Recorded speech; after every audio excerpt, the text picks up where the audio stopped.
Yeah. It sounds really stressful. It is stressful. Ahmad, you wanted to do that? You wanted to fly I do. into I do. Oshkosh with me? I do. I go into a lot of things with open arms to try learning experiences from everything, all the different things that I've flown. I definitely have gotten into some sketchy airplanes with potentially some sketchy characters.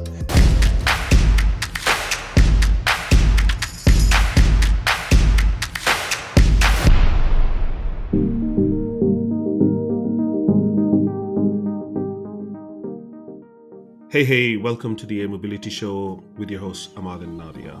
In this podcast, we live at the intersection of aviation and technology and bring you the latest cutting edge news, information, and discussions around aviation, AI, advanced air mobility, and everything in between. I'm the aviation expert with a background in airline and airport operations management. Each episode, we dive deep with visionaries, regulators, pilots, engineers, innovators, and industry stakeholders who are shaping how we move through our skies of tomorrow. And I'm also here to help fill us all in when Ahmad gets too nerdy. Yes, and the goal of the podcast was to educate. And of course, I get very deep into the educational part, technology part, because I'm a technology nerd. Not only people who are new to the aviation, new to advanced air mobility can learn, but also our colleagues who are a little bit struggling to catch the aviation technology sprint, they can catch up. From eVTOLs and drone logistics to regulatory frameworks and urban airspace architecture, we explore the challenges and breakthroughs and the stories behind the headlines. We're doing this because the next frontier of transit is no longer if, it's how fast and how smart. So buckle in, you're about to hear real conversation, big ideas, and the voices that push air mobility into reality. Very, very excited to say that we have a real YouTuber amongst us today, and that is Steve Thone. Welcome, Steve. People who don't know, Steve Thone, he is the YouTuber called Flight Chops, and I have been following you, Steve, for a long time. Yeah, Right on. And very, very excited to have you on board. How are you doing? Good, yep. I'm Steve. I run a channel called Flight Chops that's across multiple social media platforms that essentially shares aviation learning in a really authentic way. Sometimes it's like not glamorous.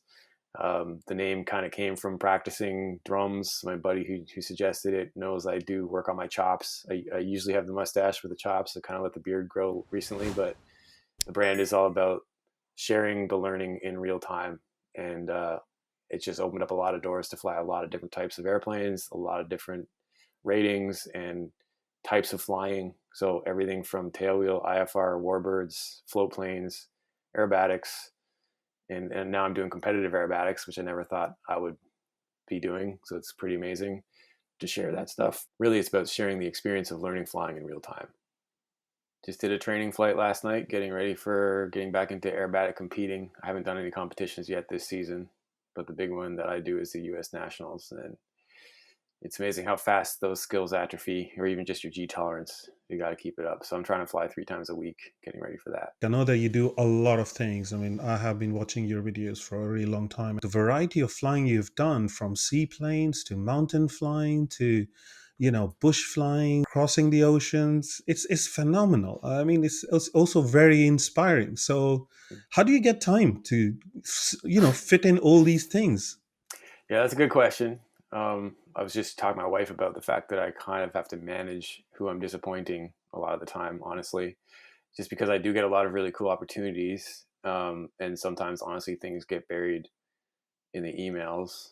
Like it did take us a while to even get this podcast to line up with our schedules, right? It's a challenge. It's a problem. It's a good problem, but it is a problem trying to manage time to both actually like execute on various opportunities, but be prepared for them when I do. That's a large part of the challenge. That's probably why one of the hardest things I did was get my instrument rating, because I did it during all of this, and like I was literally getting a T6 checkout at the same time as trying to fit that in. And that's just a lot of studying and a lot of truly book work and things you need to do and find the time for, which had been a struggle. It took me probably 5 years to get my instrument rating from when I properly started, and that's what suffers. Yeah. No, I mean, instrument rating is not easy. I mean, especially in Europe, EASA rules are much more stiffer, I would say. I don't know about Canada, but definitely stiffer than US. And honestly, I started to a point where I got to my night rating and just haven't been able to get around to doing that. It's been 3 years. So yeah, I completely understand. But the thing is, regardless, you know, all the work that you do, all the things that you show people are just absolutely incredible. But one of the main themes of this podcast is a lot about new technology. I'm a techie at heart. I come from an IT background and overlapping with aviation, working in the aviation industry. So what we have been talking about a lot it is advanced air mobility, electrification, sustainability, new technology, new things. You know, you, from your perspective, you are a pilot. You are one of those pilots. No one can deny that you are a real pilot. You know, it's back in the day when my instructor used to tell me, oh, you guys with your technology, we used to fly with the needles. We're like, yeah, you also get, you know, drunk and go flying. So things have moved on. But yeah, I mean, from all of that and having your experience flying the electric Pipistrel and Alea and Joby simulator and so on, what's your first impression? And then we'll dig into a bit more detail. Yeah, so the electric aviation thing is controversial.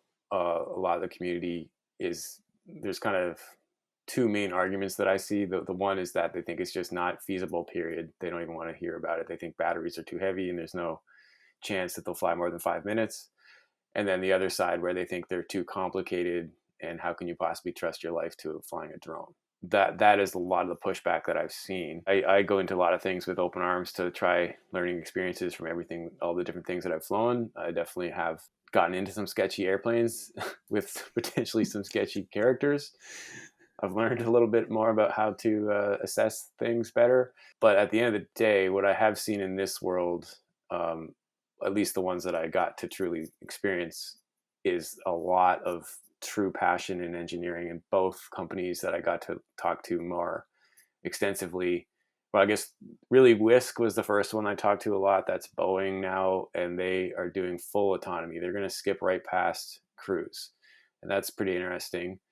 I got to see how deep they were going into all of what they're doing there, and it's really well thought out.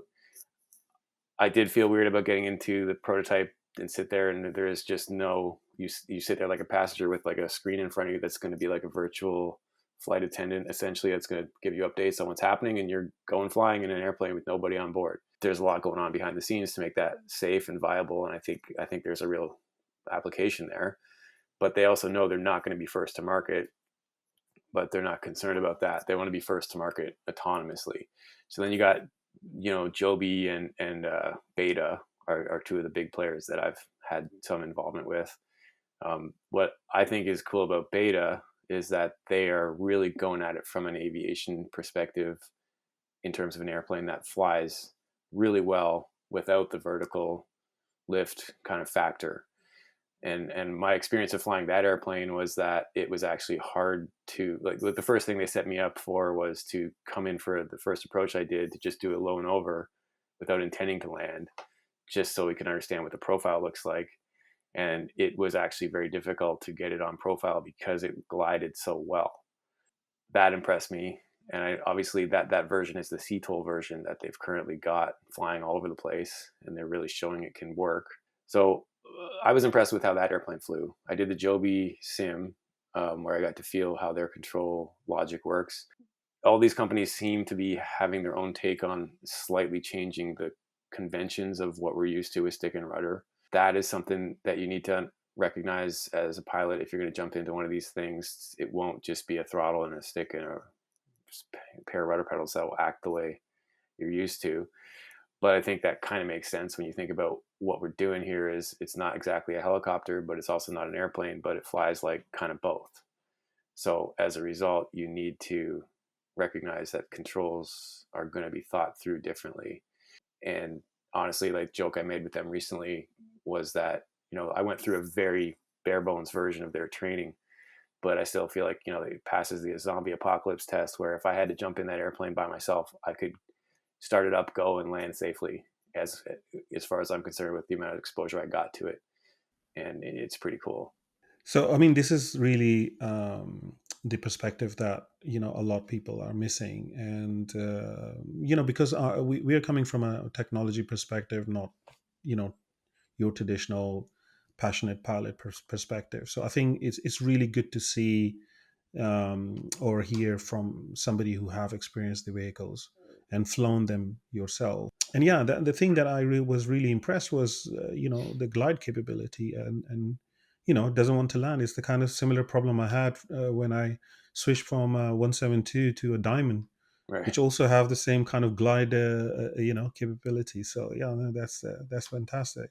So some of the things in the AM industry are really talked about are noise levels and things like outwash and downwash. Obviously, you haven't flown the vertical takeoff version, but what do you think about the noise? I mean, I did see your videos, but what's your experience standing there, looking at it taking off, especially when it's full power? Well, both. So I got pretty close to the Whisk aircraft and got to see that, and they flew it at Oshkosh 2023, I think it was. It's surprisingly quiet. They've thought through a lot of that with the prop efficiency and so on.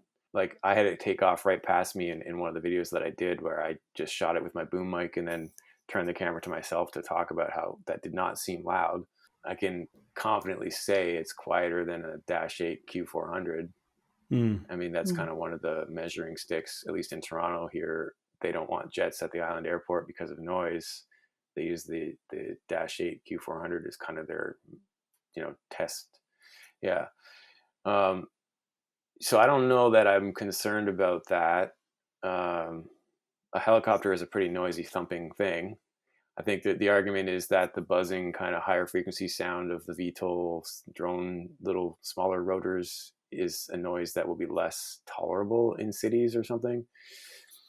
I guess time will tell. I do still think at the end of the day, I mean, you hear a helicopter coming from miles away, right? There's no question about it. And I can almost tell you what kind it is, whether it's a Robinson or these things. I don't think you're hearing them from miles away. I was actually, so in that case where Aaliyah took off, I positioned myself further down the runway where they estimated where they would rotate. But they said, well, we'll make sure we stay in ground effect and try to rotate right past you.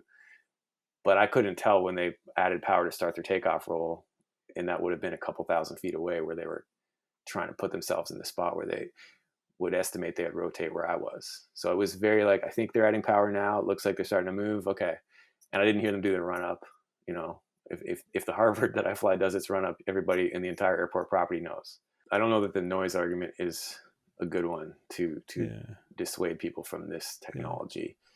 Yeah, I just wanted to kind of hearing Steve's story on flying the CTOL aircraft and having access to other simulators.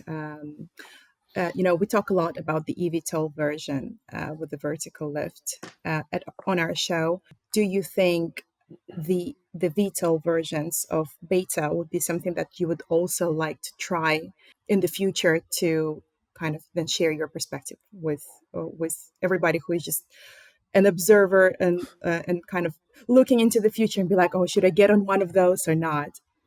Yeah, well, absolutely. So basically what it comes down to is, I don't want to speak for their entire philosophy, but I kind of understand in broad strokes what they've done is built an airframe that they could certify first as CTOL, so they could work with the FAA to get through the entire airframe, and then made it super clear that the modifications to that airframe to turn it into the VTOL version is very small. Like the booms and things that are going to host the VTOL lift motors are built into the CTOL version. Like the airframe is very much the same, and in terms of how it flies is very much the same. They've even got the throttle located on like a collective lever thing, which doesn't move in the CTOL version, but it will in the VTOL version. And I think the wheel for the forward thrust cruise motor is still going to be the same. So the lifting of the collective is going to be what controls the vertical motors. So even the way the airplane flies is largely the same. my kind of, every man's explanation of what I tried to understand how the training worked and how the airplane flew was to say the CTOL aircraft essentially is functioning like the VTOL version in an emergency, where you've lost your vertical, because it does take a lot of runway to take off. It doesn't have flaps because it doesn't need flaps to land and take off with VTOL. So they knew that, so they didn't design flaps for it.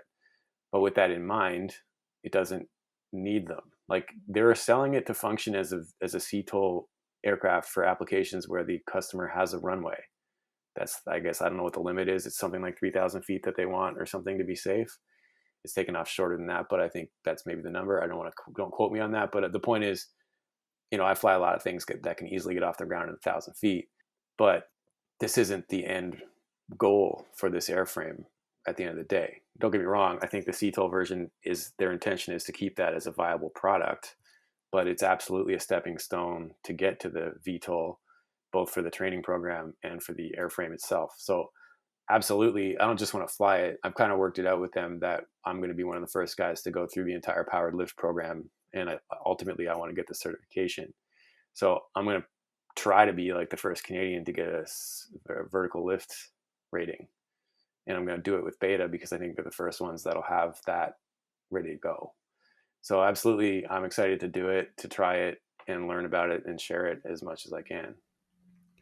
Well, we are actually also looking forward to you doing that, and hopefully we can come along and follow you on that journey, because that is going to be absolutely enormously informative for the community and industry, especially people who are looking at this and not really realizing there are differences, but then there are also similarities. I also want to talk about, you know, don't make fun, Nadia. I'm not geeking out, but I also want to talk about some of your previous experiences. You did a lot of flying, especially the ocean crossing that you did with the Diamond guys. That I watched the whole thing, but the seaplane, and especially the one in the mountain.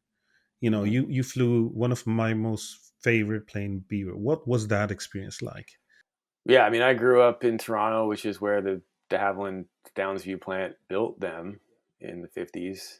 And yeah, that's an iconic bush plane, still considered to be one of the best. So, and it's Canadian. Absolutely, to get the Beaver checkout was, a huge bucket list thing. And then to do that in Alaska was pretty cool. I was flying a Beaver like nowhere near max gross, and it required no precision. Like, it just had so much performance. And that's even with the original radial engine. It wasn't like a turbine modified version.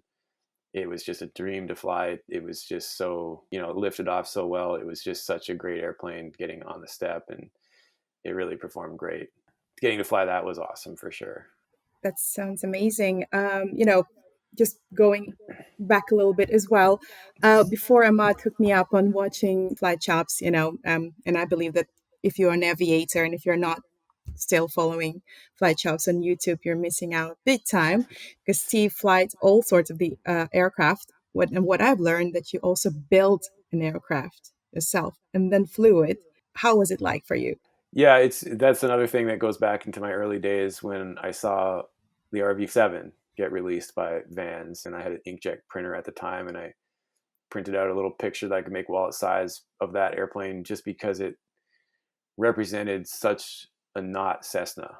Like it you think of a home built aircraft as looking like a really awkward tin can that's not elegant. But Vans was one of the first real kind of companies to bring, I mean, that's their slogan is total performance. And you have an airplane that destroys the performance of a Cessna, and you can build it yourself. So that was a goal I set a long time ago. And then finally, the newer version of that airplane essentially is the RV14, which is like a bigger 7. That is what I built. I can't take all the credit for building it myself. I had a team with me that we worked on it at the museum that I fly at. So we had, 5 or 6 of us that really worked on it over a period of 2 years. But to fly the airplane that I saw, in a box and flat pieces of aluminum when it started out, 2 years later, was pretty cool. And also to understand it in a way that I didn't ever understand any of the other airplanes that I used to fly. Like, you get trained on a Cessna or a Piper or whatever, and you do your walk around and you open the cowl and you poke at things and you think you understand what you're checking. before you make sure it's, airworthy. But when you are involved in a build to that level, I have this intimate understanding of the entire airplane, so much so that just my walk around is so much more informed. I know what I'm looking at, and I know what to look for, and that creates a sense of confidence in the airframe, and then also to fly it. You know it so well. It's such a different feeling than when you jumped into a rental Cessna. Yeah, when I first thought about it, I thought it was a bit crazy, but since you've done it, it's possible and it's not crazy at all. Then, and what got me thinking that can anybody just assemble an aircraft themselves? I mean, they really, especially vans, have refined their instructions in such a way that the first kind of section of the manual is just learning how to use the tools. And they actually have these practice kits that you can get where you can do riveting and so on without risking damaging the real parts. There's more than 10,000 vans aircraft flying, and I know there's lots of other companies that are equally good, in different ways. So it's just really a question of what are you more comfortable working with. Some people are more comfortable with like fiberglass. So you got different types of airplanes that are largely fiberglass based. The vans is aluminum based rivets. Part of the appeal there was that the fundamental technology really matched what we fly at the museum, that are warbirds. So that's why I painted it kind of to match the warbird trainer look with the yellow. It's basically an honorary yellow bird, because when you step back and look at it from a distance, it really matches the look. It's a bubble canopy tailwheel configured aircraft, and that's why it was a good fit for us to build that at the museum. Yeah, I've been talking about building a plane for a while as well. And now I look at Nadia has kind of gotten used to the idea. She's asking this question so, nonchalantly. But when I first told her, she thought I was crazy. Yeah, I mean, I have been thinking about Sling. I've been Yeah. following Sling for a really long time, and I think maybe it's a bit more easier, less hours than 2 years as Slings are well. easier because they're largely based on pull rivets. So they don't, Vans being total performance is almost entirely flush rivets. I don't know, like mathematically, how much harder they are to work with, but I want to say it's like three I mean, times. just watching the videos of you doing the RV and with the videos of the Sling, Yeah. I can tell you it's probably like 10, 15, 20 times, if not 100. Much more. I mean, Well, you had yeah, a piece of metal on one yeah. side and the other. It's very manual, right? And there's And times it, where you can't get to the bucking bar yourself, so you have to have someone else blind. That said, there's people that have done it by themselves, so it is possible, to do like 90% plus by yourself. But there are certain places where you just need someone else to hold the bucking bar on the other side, and then you got to get into a whole system of the skill involved with bucking a flush rivet, and it's very stressful to not get that right, because then you can damage the skin, and once you do that, you can't really fix it. It's going to be a cosmetic thing you live with, or you replace the entire skin. And when you're doing hundreds of rivets, like you got to be good at it. Pull rivets are just a lot easier, but they also cost you in, they're not, they leave a little, I don't know, they're not flush, right? So they create drag.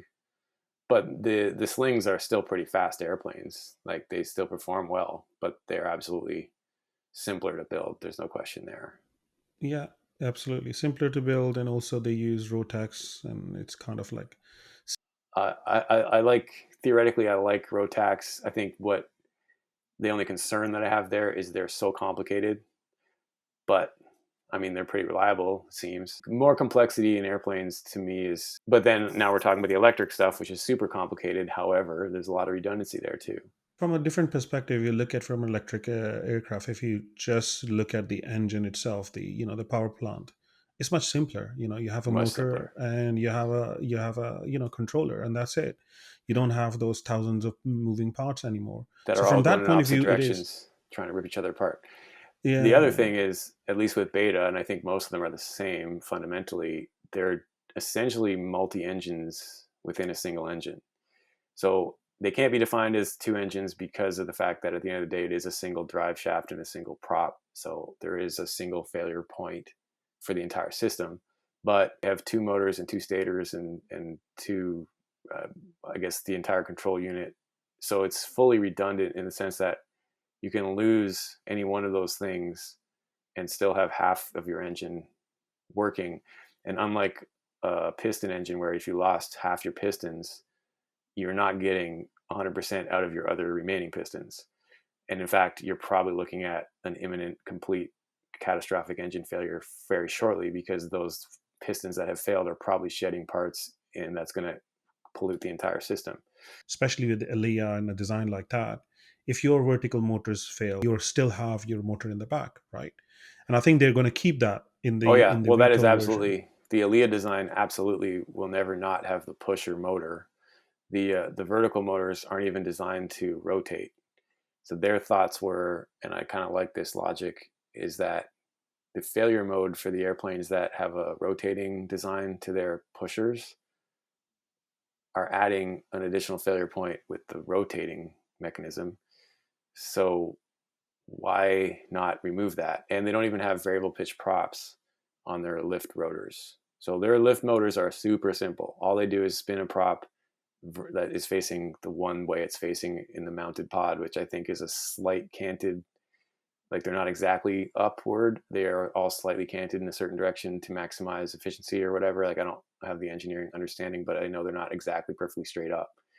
But they're mounted fixed. So the only failure mode is the stator or the motor failing.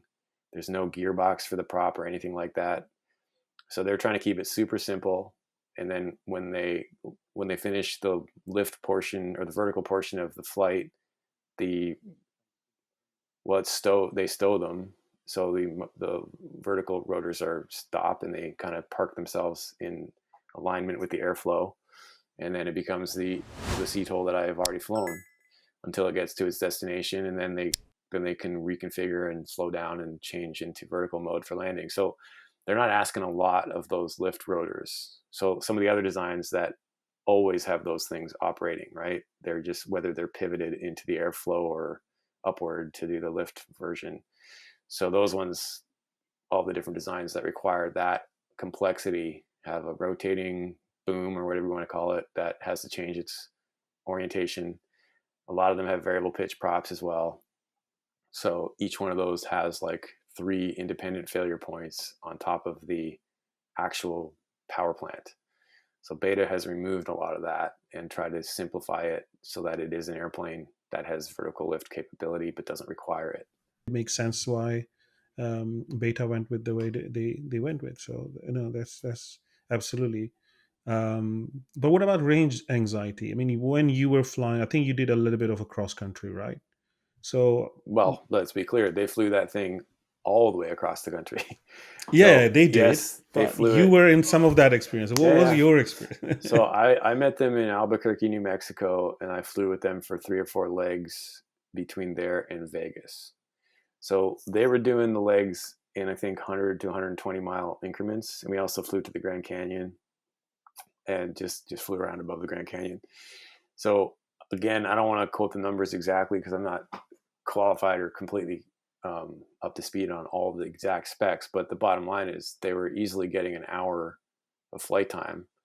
And for one of the other legs, I met them after at the end when they flew back to the end to get back to Vermont. I met them just south of Vermont, flew the second last leg because they did the last leg with their crew to do a big formation flight. But I flew the second last leg and then got shuttled back to the base. I want to say we were in the air for like probably 40 minutes or something, and still had time to do 3 patterns, and still had enough reserve that we were nowhere near bingo or whatever you want to call it for, limit on fuel or energy. So, and that's the current battery tech, right? So it's already viable. The way they've built it is it's these big 5 square cartridges, I guess, that slide in under the belly. So it's not very difficult for their team to pull those things out and, for maintenance purposes or whatever else. But I think also they've built them to be modular such that when the battery tech gets better, it's just going to be super easy to swap in the newer version. And again, I mean, the VTOL mission isn't to go really far. It's to get, in my mind anyway, it's to get from one end of a city to the other, which could take you 2 hours or something. Like in Toronto, it's easily an hour plus commute to get from one end of the city to the other. An aircraft like that will get you that distance in 10 minutes. So that to me is exciting, and I think it's already there. But what I wanted to ask is just a couple of things on the AAM topic and the CTOL or VTOLs. Does the payload impact the range on the beta CTOL? And if it does, what is your experience with charging when you did a few legs, like you've mentioned? What's your experience with charging? How much time does it take to charge the So aircraft? Beta has multiple methods to charge. They have the big charge cube. I forget what exactly it's called, and the mini cube. So the big one is like installed. And they have a bunch of them already on the East Coast and through the center kind of area in that Vermont area, heading a little bit to the west. And then there's less of them as they go further because they're not there yet, but they're getting there. So working backward from the best, those units can charge the airplane from 0 to full in 45 minutes. So you go to the bathroom and get your snack and plan your next leg, and it's ready to go. In terms of payload and effect on range, I can't really answer those questions as I'm not an engineer, but it's such a large airframe versus what it can carry. I think the largest part of what's carrying are the batteries. Like the batteries are more than half the weight of the entire airframe, as far as I understand. They're like 500 pounds per unit, and there's 5 of them. And the whole airframe was like, I think 55 or 6,000 pounds. So yeah, it's pretty much batteries flying. But with that in mind, it has a pretty large, at least the ALIA airframe has a big open area behind the crew where I think they have a configuration that might work for 6 seats, definitely for 4, or you can load it up with cargo. I don't know that they even talk about that having a significant impact on range. Mm-hmm, mm-hmm. Another, change of subject. You recently released some footage about landing Yep. in Oshkosh. That's one thing that I have been trying to do for a really long time. I was just trying to convince Nadia to let's go Oshkosh next time. We missed it this year around. How hard is it? I mean, some people Flying say in it's and just. out. I know it's just. Well, I mean, I've made a lot of videos that I think really put you in the seat to understand what that can be Yeah. like. I mean, I saw the one with the helicopter's perspective, the one that you flew with the guys With the in Coast Guard, yeah. the Coast Guard one. Yeah, that But one went smoothly, but it was because we were doing it late in the week. If you go the first weekend when everyone tries to go, the problem is the camping sites are first come, first serve. So that first weekend before the event starts can be an absolute chaotic scenario, especially because it's July, there's going to be storms. So it's not likely that there's a whole beautiful day that you can just find any window. So it's almost always like it's bad in the morning, but there's a window for 2 hours now, and then another window in the afternoon. Everybody and tries to it's go at the same hot, and if time. you're in a shitty plane, you're going to be sweating your balls off. Uh-huh. Oh yeah. So yeah, all of that. I had a couple bad experiences between 23 and 24 getting in. This year was smooth, but I also did the high fast arrival, which in 24, or no, I guess it was 23, was the really bad year. I tried everything that year. Like I did high fast more than once because I got turned around for crowded issues at Fisk, and they got us put in the hold for runway closures because someone gear up there. I think there was multiple runway closures the time that I tried. It took me 2.5 hours. That should have taken 25 minutes because I stage. And what I recommend is get yourself to wherever you can for staging near there. And if you can fly IFR, then do it. Just get IFR to avoid the VFR traffic close. But then for the final leg, you pretty much have to do it VFR. They do have IFR slots, but it's almost impossible to get. And especially if the weather's good, they're not really interested in doing it. So you're pretty much going to be doing the Fisk arrival VFR. But if you start from somewhere close, at least you can have full fuel and a rest and some food and then be ready. Because if it doesn't go smoothly, you could be up there for 2 hours trying, which did happen to me in 23. It was 2.5 hours. A lot of things went wrong on that one. There's a whole video debriefing it. So you need to be on top of your game, both to maintain your speeds and headings and altitudes as you need to based on the NOTAM, or the notice they call it now. But also you need to be comfortable with your airplane because the pattern that you fly there is not a standard pattern. It's very tight. And the landing is also, precision. And for people like Nadia who don't know what Steve is talking about, there are normally 3 round marks of different color on the runway, and 3 aircraft have to land precisely on those marks. Just imagine At you the same landing time. with your Piper Warrior on that runway, and you have the whole runway to yourself. Imagine 2 more guys trying to land simultaneously. You don't even know them, and it's fantastic. Yeah, It that's one. sounds really stressful, to It be is honest. stressful. Ahmad, you wanted to do that? You wanted to fly I do. into I do. Oshkosh with me? I do. I do. I recommend Yeah. doing it with someone that's done it before the first time, Yeah. or at Well, we'll least do it have. with you then, Steve. I mean, you've done it many times. So This is true. thanks for the invite, by the way. No, that's true. That's true. And I think a lot of people go for some guidance from people who have actually done it. I can see even very experienced pilots getting stressed out. And when you're stressed out, you're going to make a mistake, which is, disastrous. So a big part of what I recommend beyond knowing what you need to do and understanding the procedure is practicing with your airplane in tight patterns so that you are comfortable with the hand flying and the feel of the airplane so that you don't get yourself into this sketchy scenario of yanking and banking on base to final. One thing that we do recognize, and this is why I really enjoyed watching your channel and followed it for a really long time, is that, like you said, you're not an expert, you're not a professional, but the passion is there. And I'm passionate about flying, and I can see the passion, even though you're a soft-spoken Canadian person, but the passion comes through somehow. I don't know. So, well, I think I just try not to be like, I try to make sure I'm humble about all of it because I'm very aware that there's so much that can go wrong if you get relaxed. It's not to say it's stressful all the time, but it requires you to definitely focus. I think I also built my brand around sharing the true raw learning, which often meant the vulnerability of sharing mistakes and pain points. It's easy to share the stuff when you already look like you're good at something, but the hard part is sharing it while you're learning it. No, I think what I really like about your videos is like it is really a virtual ride along style with multi-angle cameras pointed at the instrument panel, and you can really see what's happening inside, even if you have no idea what's happening inside. At least there is a visualization of it, and then the approach and the flight itself. Though I think for educational purposes, very useful for the aviators and those aspiring pilots as well. So that's pretty cool that I personally find on your channel.